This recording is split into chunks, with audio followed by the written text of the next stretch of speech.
तो आज हम लोग क्लास 11 का इकोनॉमिक्स का स्टैटिस्टिक्स करेंगे, ठीक है। तो ये वाला जो चैप्टर्स आज हम लोग करने वाले हैं, क्लास 11 इकोनॉमिक्स स्टैटिस्टिक्स। अच्छा, ये वेस्ट बंगाल बोर्ड में जो है उसका भी है और जो आईएससी में है उसका भी है। आईएससी में मीन, मीडियन, मोड ये सब कुछ है, स्टैटिस्टिक्स है। और वेस्ट बंगाल बोर्ड में भी सेमेस्टर 1 में भी स्टैट्स था और सेमेस्टर 2 में भी है। तो ये जो चैप्टर आज हम लोग करने वाले हैं, मेजर्स ऑफ डिस्पर्जन, ये वाला क्लास 11 इकोनॉमिक्स में है, स्टैट्स में, आईएससी का और डब्ल्यूबी का भी सेमेस्टर 2 में जो स्टैटिस्टिक्स है। तो सेमेस्टर 2 के स्टैटिस्टिक्स में ये वाला पोर्शन है आपका, ठीक है ना।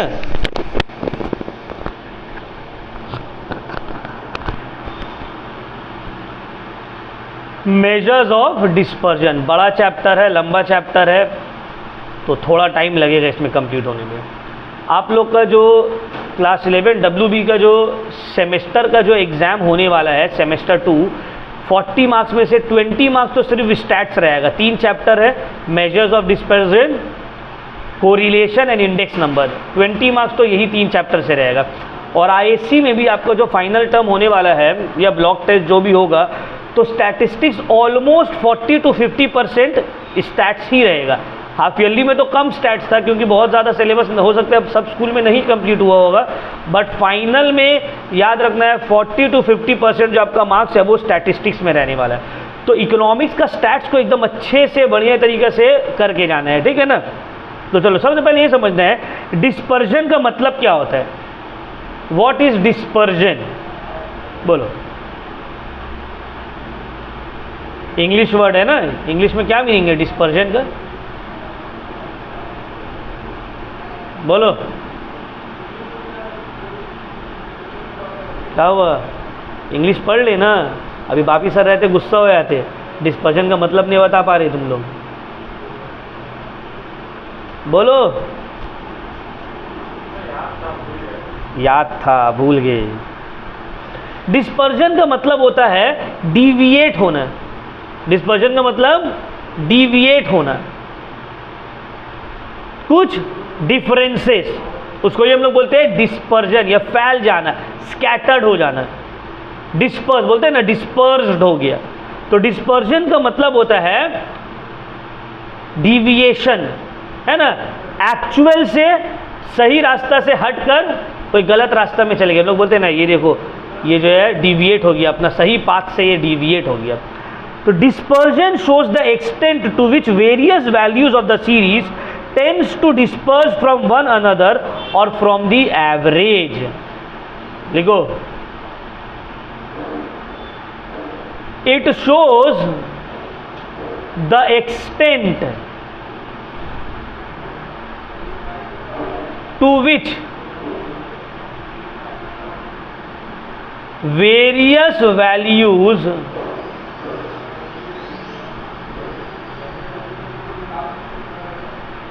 of the series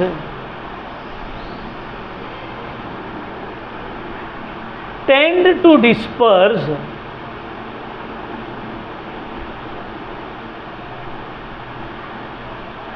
from each other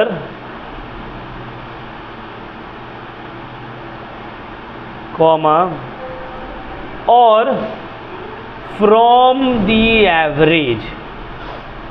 अब देखो डिस्पर्जन का मतलब क्या है। डिस्पर्जन का मतलब कि एक सीरीज ऑफ वैल्यूज़ है, तो वो सीरीज में जितना भी वैल्यूज़ है वो आपस में एक दूसरे से कितना हटके है, कितना डिफरेंस है, या एवरेज से कितना हटके है।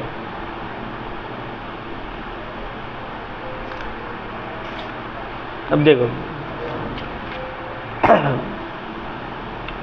ये मान लो 1 2 3 4 5 6 कुछ नंबर्स है, बोलेगा ये नंबर्स आपस में एक दूसरे से कितना डिस्पर्स्ड है, कितना चेंजेस है, सब में एक एक का है। है ना। या अगर मान लो इसका एवरेज निकाल दिया 1 + 2 3, 3 + 3 6, 10 15 21, 21 डिवाइडेड बाई 6 कितना आ रहा है बोलो 3.5। तो एवरेज कितना है 3.5। तो ये सब वैल्यू 3.5 से कितना अलग है, इसको ही हम लोग बोलते हैं डिस्पर्जन। डिस्पर्जन का मतलब होता है कि आपका सेट ऑफ वैल्यूज आपस में एक दूसरे से कितना अलग है या एवरेज से कितना अलग है, इसको ही हम लोग क्या बोलते हैं डिस्पर्जन। Got it. अच्छा, मेजर्स ऑफ डिस्पर्जन। डिस्पर्जन को हम लोग कैसे मेजर करते हैं?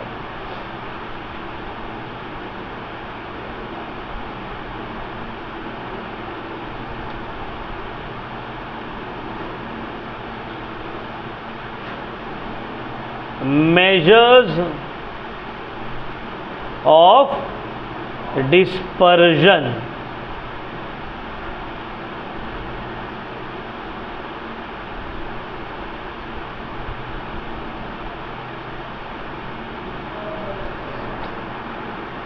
डिस्पर्जन को दो तरह से मेजर किया जाता है। एक है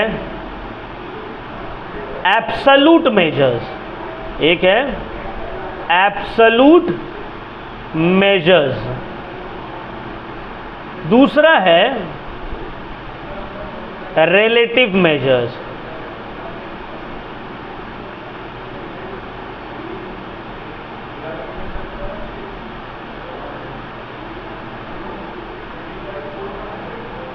रिलेटिव मेजर्स, एक है एब्सोल्यूट मेजर्स, दूसरा है relative measures. Sir absolute measures क्या है, रिलेटिव मेजर्स क्या है, ये बताइए। एब्सोल्यूट मेजर्स का मतलब होता है when dispersion of the series is expressed in terms of original units of the series, it is called absolute measures. क्या मतलब है? देखो, ओरिजिनल यूनिट जैसे कि फॉर एग्जांपल एवरेज है वो रुपीज में, इनकम का एवरेज दिया वो रुपीज में, और अब डिस्पर्जन को भी मेजर कर रहे हैं रुपीज में, तो इसको बोलेंगे एब्सोल्यूट मेजर्स। मतलब जो यूनिट में ओरिजिनल है उसी यूनिट में आप डिस्पर्जन को मेजर कर रहे हैं, ठीक है ना।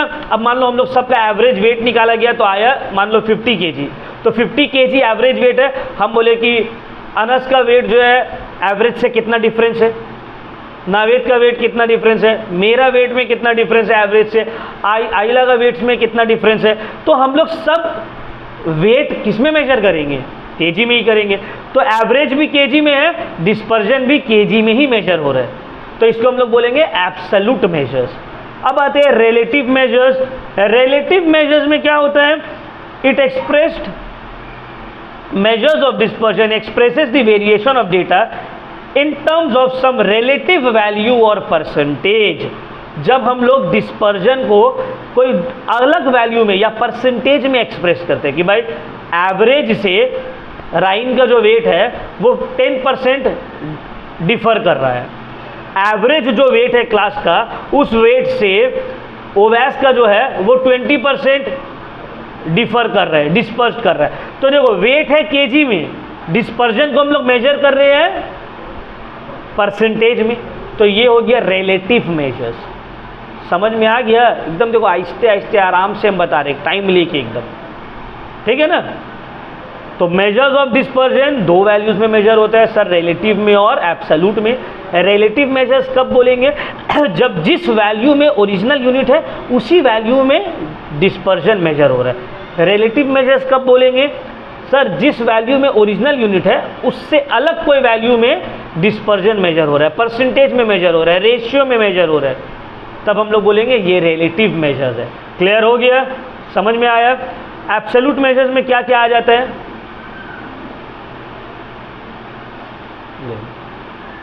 एब्सोल्यूट मेजर्स में आता है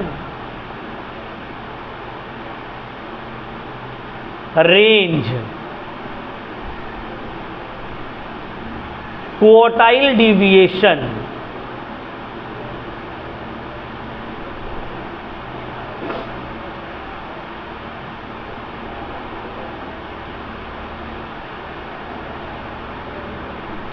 मीन डिविएशन,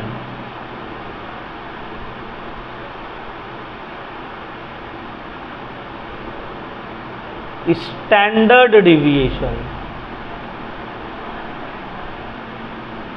इमरान एकदम आज चिट्ठी रोबोट का तरह, उसको लिखने का दरकार नहीं, डायरेक्ट देख के याद कर ले रहे हो, इसीलिए उतार रहा नहीं। कहाँ है कॉपी? वो देख के याद कर ले रहे हैं, उसको उतारने का ज़रूरत नहीं है। जैसे रोबोट मूवी में ना चिट्ठी देखते हो तो अच्छा वो बुक सामने नहीं रखते, नहीं तो छू के पूरा याद कर लेता हो, देखने नहीं पड़ता। अच्छा, रिलेटिव मेजर्स में क्या आएगा? रेंज क्या आ जाएगा? Coefficient of range, coefficient of range. Quartile deviation क्या आ जाएगा? Coefficient of quartile deviation. Mean की जगह coefficient of mean deviation.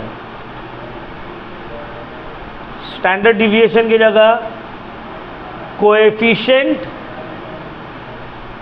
Of standard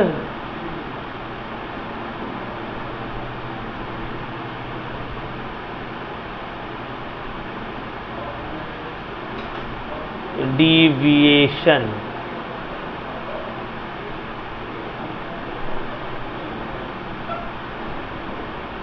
ठीक है, तो मेजर्स ऑफ डिस्पर्जन दो पार्ट में, absolute measures, relative measures. Absolute measures में range, quartile deviation, mean deviation, standard deviation.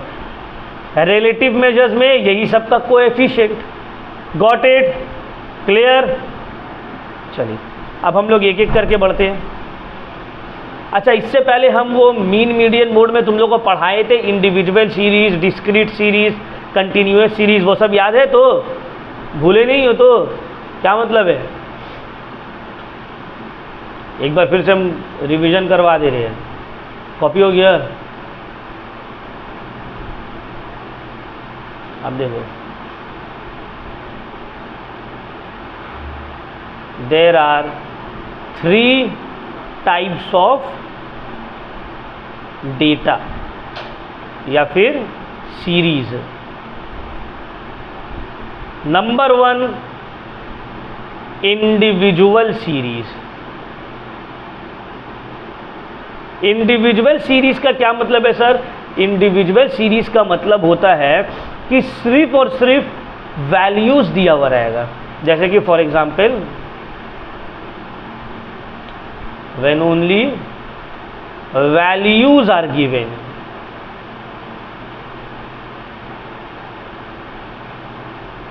for example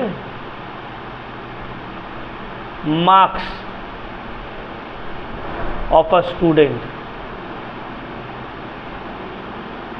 is 70, 60, 55, 80, 39, सिर्फ values दे रही है, इंडिविजुअल सीरीज। इसके जगह हो गया for example income of workers 90, 80, 100, 150, 50 etcetera, सिर्फ वैल्यूज दे दिया। ये कौन सा सीरीज हो गया? इंडिविजुअल सीरीज, सिर्फ इंडिविजुअल वैल्यूज दिया हुआ है। तो ये इसका भी मीन निकलता है, मीडियन निकलता है, तो उसी तरह रेंज, क्वार्टाइल डिविएशन, वो सब निकलेगा। ये हो गया मेरा इंडिविजुअल सीरीज। नेक्स्ट आते हैं डिस्क्रीट सीरीज।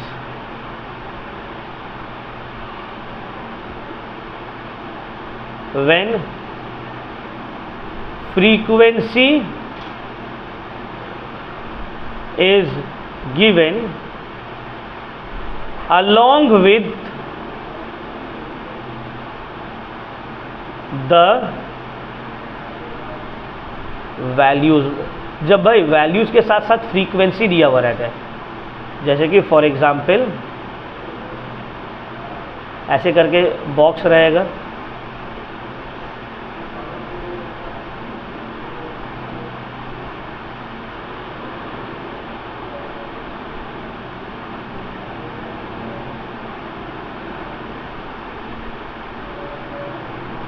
यहाँ पे दे दिया है मार्क्स, यहाँ पे नंबर ऑफ बॉयज़ या students, marks and number of boys. Marks में दे दिया 20, 30, 40, 50, 60। नंबर ऑफ बॉयज़ में 12, 10, 9, 15, 13। तो जब इस तरह से क्वेश्चन रहेगा, मतलब वैल्यू भी दिया हुआ है और फ्रीक्वेंसी भी दिया हुआ है, तो जब आपका वैल्यूज भी दिया हुआ है और फ्रीक्वेंसी भी दिया हुआ है तो क्या हो रहा है, ये डिस्क्रीट सीरीज है ना। थर्ड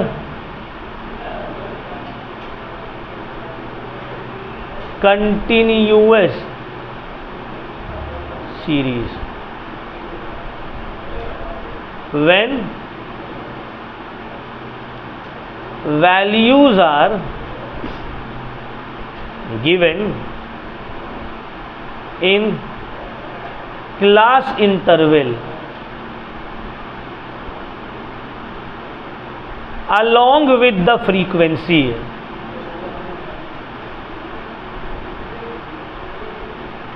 जब फ्रीक्वेंसी के साथ वैल्यूज दिया हुआ है वो भी क्लास इंटरवल के फॉर्म में, जैसे कि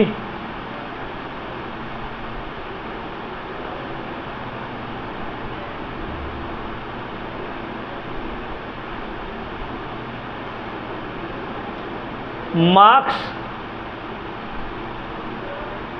नंबर ऑफ स्टूडेंट्स।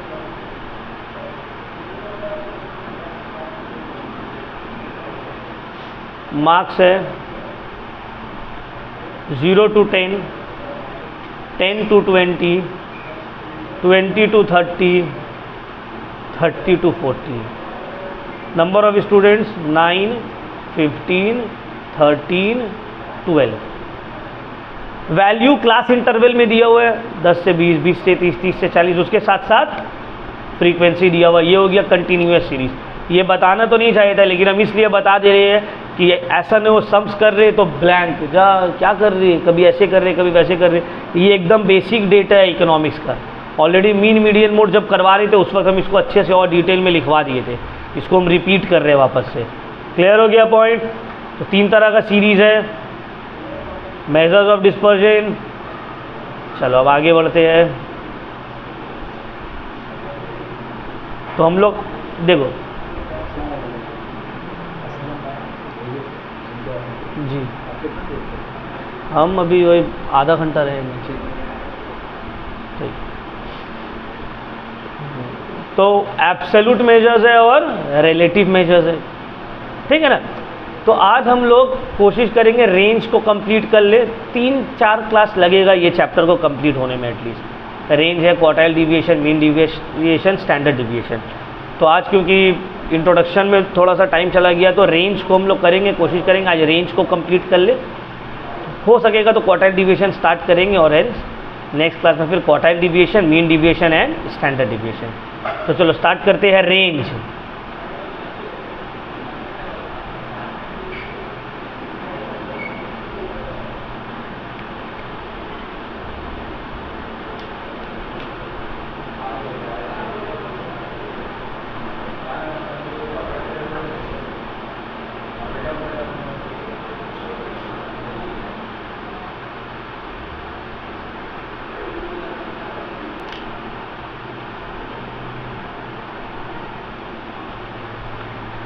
तो हम लोग स्टार्ट करते हैं रेंज से, ठीक है ना। हेडिंग दो रेंज। तो रेंज का मतलब क्या है, व्हाट इज रेंज। देखो रेंज इसका सबसे परफेक्ट एग्जांपल है, तुम कहीं बाहर जाते हो सामान खरीदने के लिए, मान लो तुम गए कोई शॉप में जीन्स खरीदने के लिए। अब वो तुमको दिखा रहा है, तुम बोल रहे ये पसंद नहीं आ रहा है, ये अच्छा नहीं लग रहा है, इसमें ये कमी है, इसमें ये प्रॉब्लम है, ये महंगा हो जा रहा है। तो दुकानदार तुमसे क्या पूछता है कि भाई आप अपना रेंज बताइए। रेंज का मतलब बजट बताइए, तो तुम बोले भाई मेरा रेंज है 1000 से 1200, मतलब 1000 से 1200 का मतलब क्या है, 1000 और 1200 के बीच का, तो इसी को बोलते हैं रेंज। रेंज का मतलब होता है the difference between the highest and the lowest value. ठीक है, तो what is range? Range is the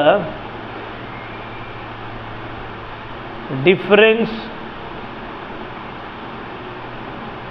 between the highest and lowest value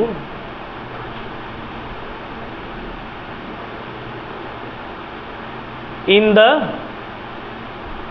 series data। अब देखो, इसको निकालने का अलग अलग तरीका है, इंडिविजुअल सीरीज में अलग तरीका से निकलता है।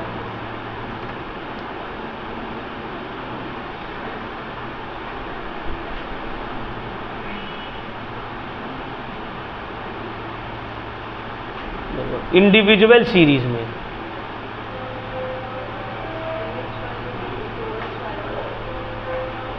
यस, पता है।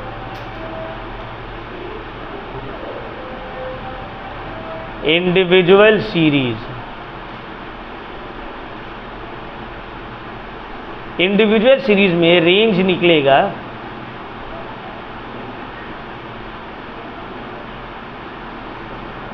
हाईएस्ट वैल्यू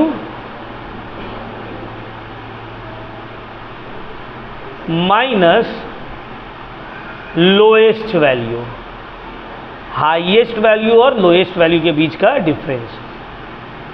अब आते हैं डिस्क्रीट सीरीज।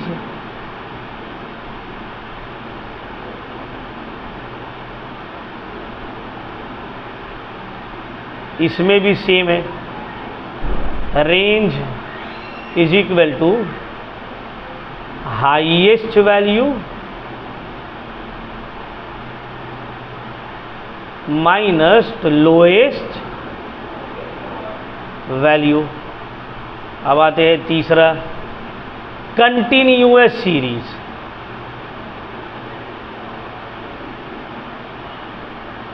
इसमें रेंज निकलेगा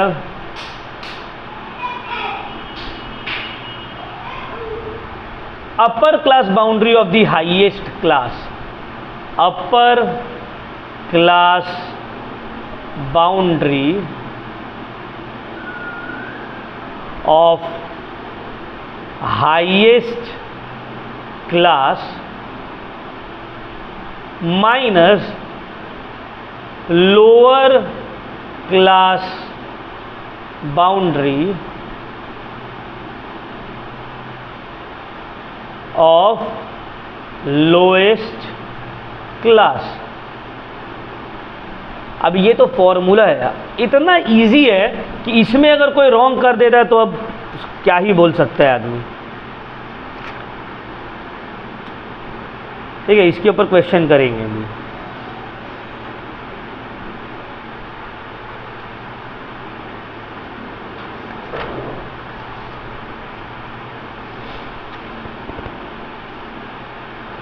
इसको उतार लो, तो फिर इसके ऊपर क्वेश्चन भी करेंगे अभी।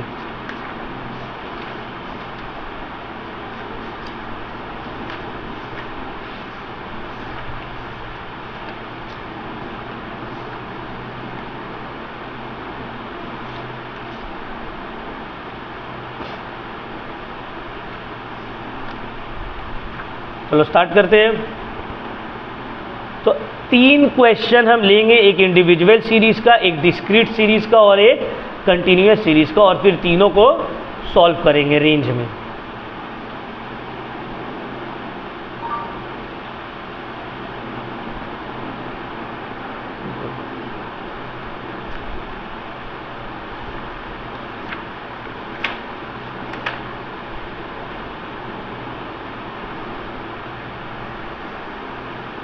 देखो क्वेश्चन दिया हुआ है, calculate number 1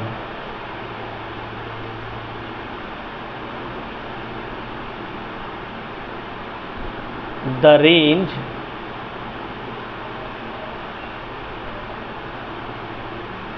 of the following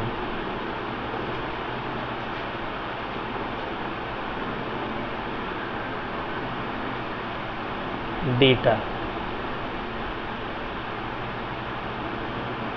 110, 117, 125, 195, 163, 200, 100, 210, 95। अब ये क्वेश्चन दिया बोला ये डेटा का आप रेंज निकालो। कुछ भी हो सकता है, ये मार्क्स हो सकता है, इनकम हो सकता है, वेट हो सकता है, हाइट हो सकता है, कुछ भी। यूनिट नहीं दिया हुआ तो हम यूनिट नहीं पकड़ेंगे। अब इसको सॉल्व करना है, तो देखो इसको सॉल्व कैसे करेंगे। सॉल्यूशन, सर रेंज का फॉर्मूला आप लिखाए थे, range is equal to highest value minus lowest value, ठीक है ना। सर ये क्वेश्चन में सबसे हाईएस्ट वैल्यू किसका है? 210, लोएस्ट वैल्यू 95। तो highest 210 minus 95 is equal to कितना आ रहा है? 105। कितना आएगा? 115। तो 115 जो है ये है मेरा आंसर, ठीक है ना। एकदम इजी, देखिए बस निकल गया रेंज इंडिविजुअल सीरीज का, ठीक है। चलो दूसरा,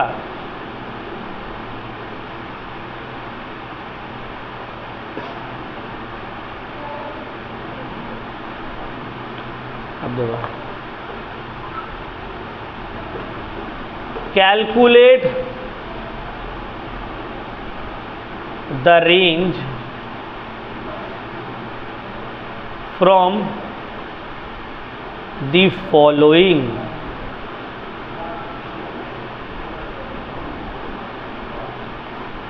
रेंज कैलकुलेट करना है, डेटा दे दिया। हाँ ठीक है, जाइए जाइए, कोई प्रॉब्लम नहीं, आराम से देखिए, लाइट वाइट जलाइए।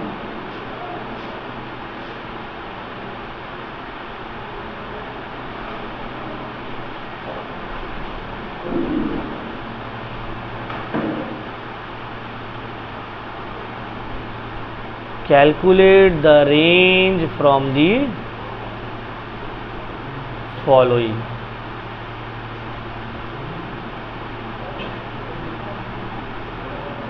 ठीक है, यहाँ पे दे दिया है फॉर एग्जाम्पल मार्क्स, और ये है number of students.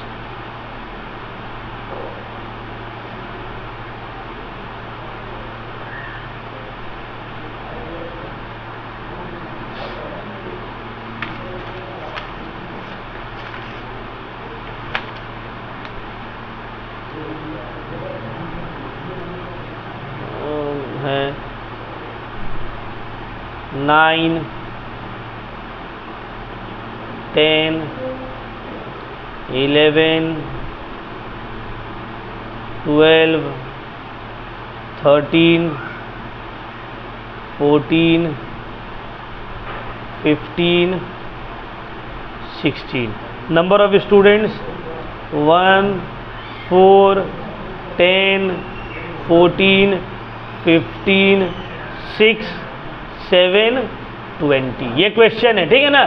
Calculate the range from the following, ये क्वेश्चन है। अब बोला रेंज निकाल के दिखाओ, रेंज कैसे निकालोगे? एकदम इजी।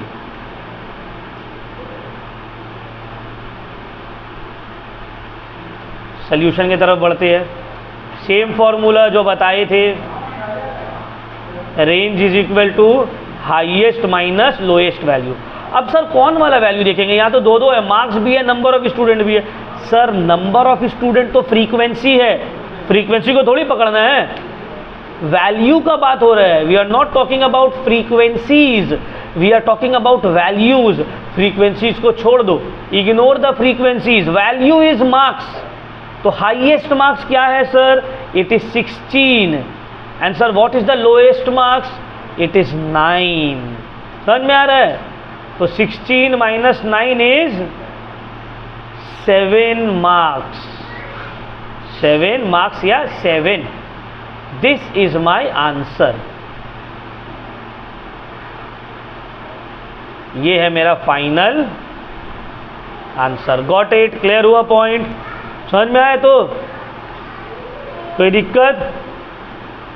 तो बता देते हैं, जब डिस्क्रीट सीरीज में रहेगा 2 कॉलम तो कोई कभी हाईएस्ट और लोएस्ट नहीं पकड़ना है भाई, फ्रीक्वेंसीज नहीं, वैल्यू। ये तो number of students, number of person, number of workers, ये सब तो फ्रीक्वेंसी है। वैल्यूज जो है मार्क्स, एज, इनकम, उसका हाईएस्ट और लोएस्ट कैलकुलेट होगा। क्लियर हो गया पॉइंट? समझ में आ गया? तो चलो नेक्स्ट आते हैं, आगे बढ़ते हैं। नंबर 3,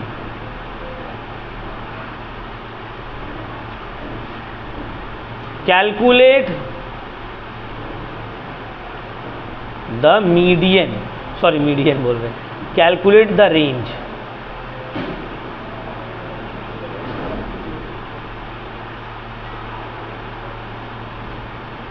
तो क्वेश्चन दिया हुआ है,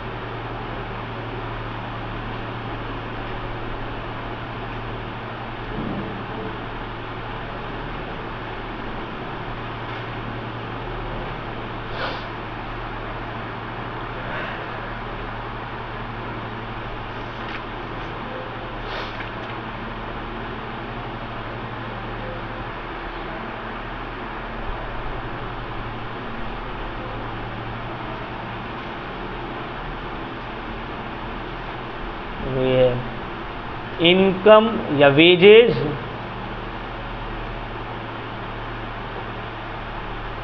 number of workers, wages and number of workers. Wages 10 to 15, 15 to 20, 20 to 25, 25 to 30, 30 to 35. Number of workers 8, 15, 7, 9, 10. ध्यान से समझ लो भाई, वेजेस दिया हुआ है, नंबर ऑफ वर्कर्स दिया हुआ है। कैसे करेंगे? सेम तरीका, सेम मेथड।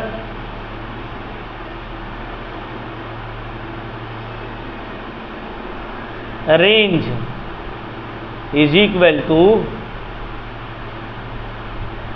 क्या होगा बोलो? फॉर्मूला क्या लिखाए थे? Upper class boundary, upper class boundary of highest class minus lower class boundary of lowest class. Upper class boundary of highest class minus lower class boundary of lowest class. अब देखो, ये सबसे लोएस्ट क्लास है, ये सबसे highest class है। Class मतलब वो जो क्लास इंटरवल है, सबसे लोएस्ट क्यों? क्योंकि सर ये सबसे छोटा है 10-15 और ये 30-35। तो हाईएस्ट क्लास बाउंड्री का सबसे अपर क्लास बाउंड्री 35, मतलब ऊपर वाला, माइनस लोअर क्लास बाउंड्री का लोएस्ट क्लास कौन सा है? 10। तो 35 माइनस 10 कितना आ गया? 25 इज द आंसर। बन गया। ठीक है ना? समझ में आया? तो यहां पर भी फ्रीक्वेंसी नहीं लेना है, नंबर ऑफ वर्कर्स नहीं लेना है, यहां पे भी वही चीज़ है। सबसे हाईएस्ट क्लास बाउंड्री का बड़ा वाला फिगर ले लिए, लोएस्ट क्लास बाउंड्री का छोटा वाला फिगर ले लिए, दोनों का डिफरेंस इज रेंज। तो एकदम इजी, ये एकदम इजी है, इसमें मतलब मुश्किल होना ही नहीं चाहिए तुम लोग को। ठीक है ना। तो देखो हम 3 तरह का क्वेश्चन करवा दिए हैं, individual series, discrete series and then continuous series का भी क्वेश्चन करवा दिए हैं। कुछ भी डाउट है इससे रिलेटेड? कोई डाउट है? ठीक है ना। आज का क्लास हम थोड़ा शॉर्ट रखे हैं एंड प्रिसाइज, ताकि बेसिक्स को थोड़ा बता दे एंड रेंज। नेक्स्ट जो है हम लोग करेंगे क्वार्टाइल डिविएशन। तो क्वार्टाइल डिविएशन जब करेंगे तो उसको थोड़ा डिटेल में समझेंगे, ठीक है ना। एक क्लास क्वार्टाइल डिविएशन, एक क्लास मीन डिविएशन, एक क्लास स्टैंडर्ड डिविएशन। कोई डाउट? समझ में आया? चलो यहीं तक तब क्लास रखते हैं आज का।